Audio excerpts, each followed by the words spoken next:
यहाँ पे Khalistan movement, Indian भारतीय सिख कम्युनिटी के लोग भी जो अमेरिका में मुकीम है मौजूद हैं। इधर उन्होंने कुछ लोगों ने खालिस्तान के झंडे उठाए हुए हैं। हम इन लोगों से भी बात करते हैं। हेलो जी, मैं वॉइस ऑफ अमेरिका उर्दू से हूँ और हम आज जो ये आप लोग यहाँ जमा हुए हैं इस हवाले से बात करना चाह रहे हैं कि क्या सेंटिमेंट्स लेके ये सब लोग यहाँ इकट्ठे हुए हैं। देखिए, वैसे तो हम हर साल जब इंडिया का प्राइम मिनिस्टर या फॉरेन मिनिस्टर यहाँ आता है तो प्रोटेस्ट करते हैं, पर इस बार इसकी और भी ज्यादा अहमियत है। जो 18 सितंबर को Canadian prime minister Justin Trudeau ने पार्लियामेंट में इंकशाफ किया कि कैसे भारतीय एजेंसीज ने हरदीप सिंह निज्जर, जो कि खालिस्तानी एक्टिविस्ट थे, खालिस्तान रेफरेंडम के लिए काम करते थे, उनका कोल्ड ब्लडेड मर्डर किया। तो हम यहाँ यही कहने आए हैं कि इंडिया एक रोग स्टेट था, अब दुनिया के सामने जाहिर है कि वो है, उसको अकाउंटेबल बनाया जाए। और यूएन चार्टर, उसमें जो राइट ऑफ सेल्फ डिटर्मिनेशन है, जो कश्मीरियों के लिए 13-14 रेजोल्यूशन यहाँ रहे हैं, उस पे अमल दरामद हो। सिख नेशन ने जून 84 के बाद ये डिक्लेयर कर दिया था कि हम अपना आजाद मुल्क खालिस्तान चाहते हैं। तो खालिस्तान रेफरेंडम की हम बात कर रहे हैं, जो well with in the charter of UN human rights का चार्टर में है। सो इंडिया ने यूएन चार्टर को वायलेट किया है। जो उन्होंने मर्डर किया हरदीप सिंह निज्जर का, उससे पहले अवतार सिंह खंडा का किया, लाहौर में मई के महीने में परमजीत सिंह पजवड़ का किया, और इवन कश्मीरी एक्टिविस्ट वो रावलपिंडी में, इस्लामाबाद में 2 हफ्ते पहले रावलाकोट की एक मस्जिद में कश्मीरी एक्टिविस्ट का मर्डर किया। तो ये एक रोग स्टेट ही करती है।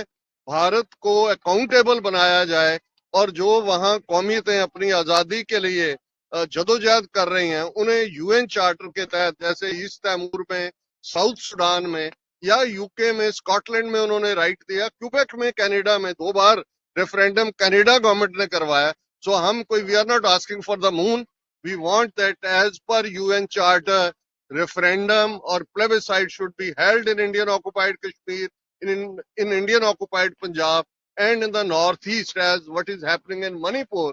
400 से ज्यादा चर्चेज बंद कर दिए हैं, वहां पे बफर जोन बना हुआ है, एक तरफ माइटाई कबीला है, दूसरी तरफ कुकी कबीला है। तो ये हिंदुस्तान की आइडियोलॉजी वाले ये लोग सिस्टमेटिकली ये माइनॉरिटीज को फिनिश कर रहे हैं, और जो आजादी पसंद तहरीकें हैं उन्हें ये बाहर निकल के केजीबी की तर्ज पे, मोसाद की तर्ज पे अपनी इस किस्म की। आप मुझे ये बताइए कि जब आपको लगता है ये इशू इतना बड़ा है, और स्पेशली जब अक़वाम मुत्तहिदा की जनरल असेंबली का सेशन चल रहा है और उसी दौरान ये हरदीप सिंह नज्जर का इशू जो है ये सामने आया और ये इतना इतना एस्केलेट कर गया, लेकिन आपको इसकी आवाज सुनाई नहीं दी यूएनजीए में उतनी भरपूर।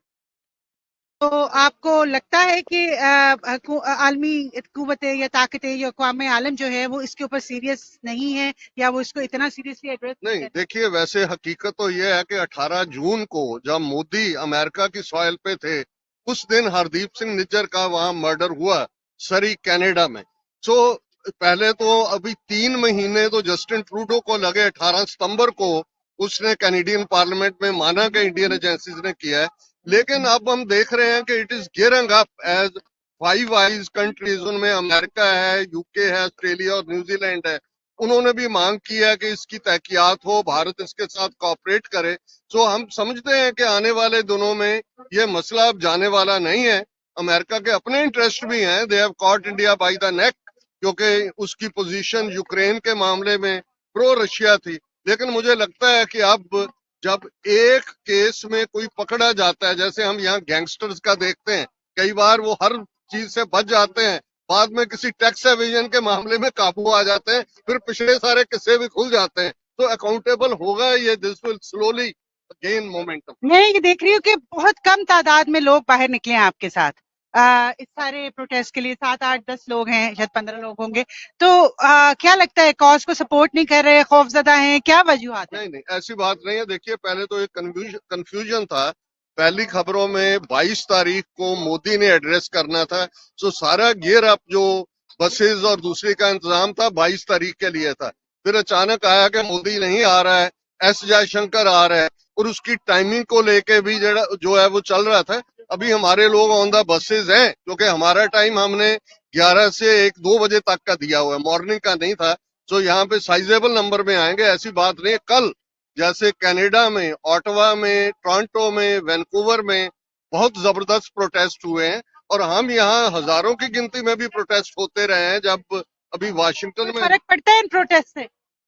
ओ बिल्कुल डिफाइंस, जब तक एक भी सिख और एक भी कश्मीरी या एक भी नागा बाजू खड़ी करके खालिस्तान जिंदाबाद या कश्मीर जिंदाबाद या नागालैंड जिंदाबाद कहते हैं तो मूवमेंट अलाइव होती है। डिफाइंस बहुत इंपॉर्टेंट है। आज एस जयशंकर ने किसी भी मुद्दे के ऊपर बात ही नहीं की। उन्होंने इंडिया की बस ताकत शो की। It was like a power show कि हमने G20 किया, ब्रिक्स किया, ये मुआहदा किया। आप लोग कैसे देखते हैं उनके इस रवैये को हुकूमत की जान? देखिए, एस जयशंकर का 7 दिन का अमेरिका दौरा है, 3 दिन, आज चौथा दिन है उसका अमेरिका में। उसके मुंह से आवाज तक नहीं निकली, क्योंकि ये जो कनाडा का ने इशू ले आया है जिस लेवल पे, जब जस्टिन ट्रूडो यहाँ आए एड्रेस करने, उन्होंने अगले दिन प्रेस कॉन्फ्रेंस की, उन्होंने इंडिया को उसी तरह से ही अक्यूज किया जो वो डिजर्व करते हैं। तो हमें लगता है कि they are beating around the bush, but internally आप देखेंगे कि उनकी फूक निकल गई है। जो G20 के मामले में वो अपने आप को समझते थे कि हम अर्श पे हैं, आसमान पे हैं, वो धड़म करके जो है वो अब धरती पे गिरे हुए हैं। और आप उनकी बॉडी लैंग्वेज से और उनके मुंह से हवा निकल रही है, अल्फाज नहीं निकल रहे हैं, ये आप देख सकते हैं। बहुत शुक्रिया, थैंक यू।